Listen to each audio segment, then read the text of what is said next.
आज की वीडियो में हम लोग मैटर को डिफाइन करेंगे। जैसा कि हम जानते हैं, हमने लास्ट वीडियो से केमिस्ट्री सब्जेक्ट को स्टार्ट किया है और केमिस्ट्री क्या होता है? Chemistry science of a matter होता है। जब तक हम अच्छी तरह से मैटर को नहीं समझ पाएंगे तब तक हम लोग केमिस्ट्री को नहीं समझ पाएंगे।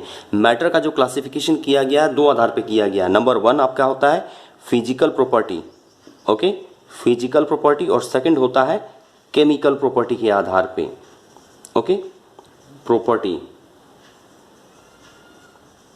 लेकिन सबसे पहला सवाल है, आखिर फिजिकल प्रॉपर्टी और केमिकल प्रॉपर्टी होता क्या चीज़ है? जब तक हम इस वर्ड का मीनिंग नहीं जानेंगे तब तक हम फिजिकल प्रॉपर्टी का क्लासिफिकेशन नहीं कर सकते केमिकल प्रॉपर्टीज या फिजिकल प्रॉपर्टीज के आधार पे। ओके, तो सबसे पहले हम लोगों को क्या करना है? सबसे पहले हम लोगों को समझना है आखिर ये फिजिकल प्रॉपर्टी किसको कहते हैं और केमिकल प्रॉपर्टी किसको कहते हैं, इनका क्लासिफिकेशन या इस वर्ड का क्या मीनिंग होता है। अब हम लोग समझते हैं फिजिकल और केमिकल प्रॉपर्टी का क्लासिफिकेशन क्या है।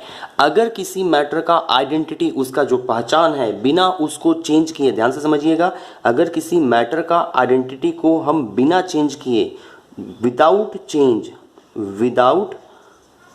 चेंज किए हुए कोई प्रॉपर्टी का पता लगाते हैं तो उस तरह का प्रॉपर्टी को फिजिकल प्रॉपर्टी कहा जाता है।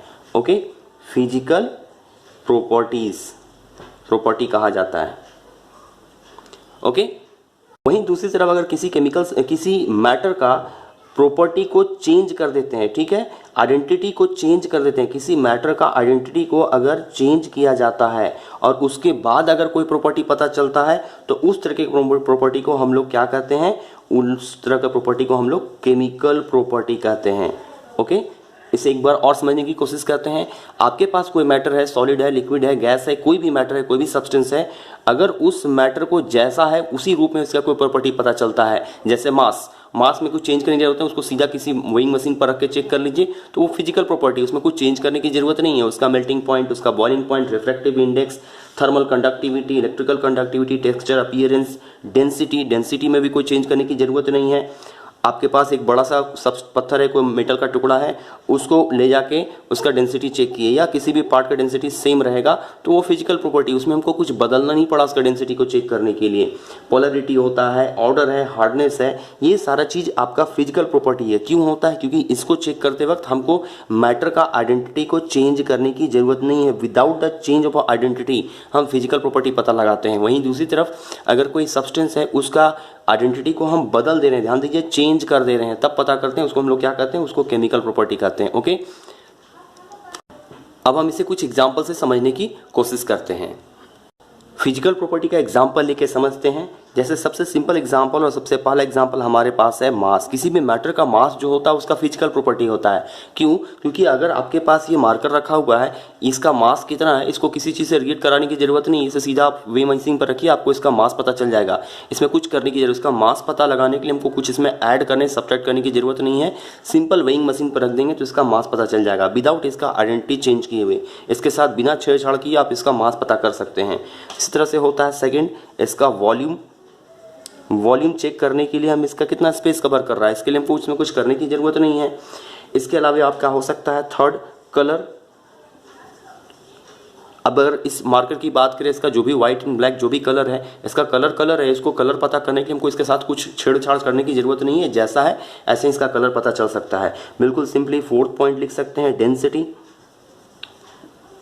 डेंसिटी क्या है? डेंसिटी भी चेक करेंगे, इसमें कुछ चेंज करने की जरूरत नहीं है। इसका जो आइडेंटिटी है, जो जैसा है, इसको इसी हालत में इसका डेंसिटी पता किया जा सकता है।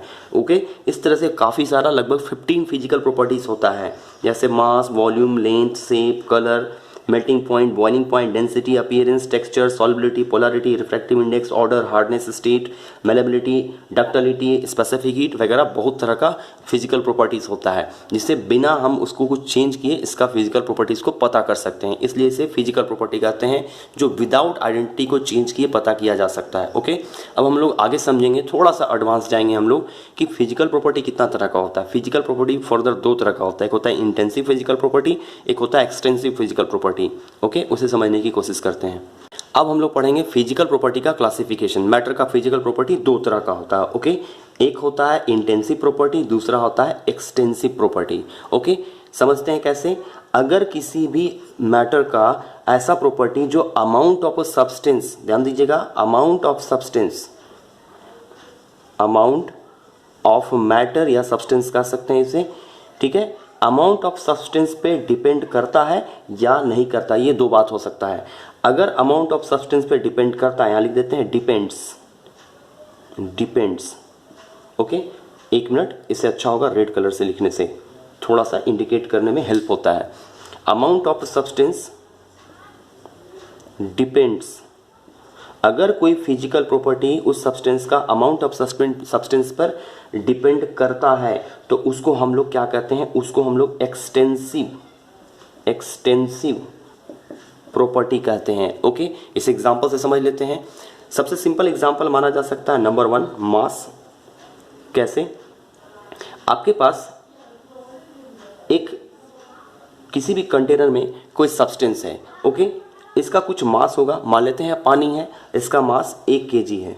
ओके, इस कंटेनर को बीच से 2 भाग कर दीजिए, क्या दोनों का मास अब 1 kg रहेगा? नहीं, कंटेनर का अगर साइज चेंज करेंगे, उसका अमाउंट चेंज करेंगे तो उसका मास भी घटेगा। अब इसका मास हो जाएगा 1/2 kg, इसका मास हो जाएगा 1/2 kg। इसका मतलब अगर अमाउंट ऑफ सब्सटेंस पे डिपेंड कर रहा है, घटाने बढ़ाने से मास चेंज हो रहा है, तो मास कैसा प्रॉपर्टी है? एक्सटेंसिव प्रॉपर्टी है।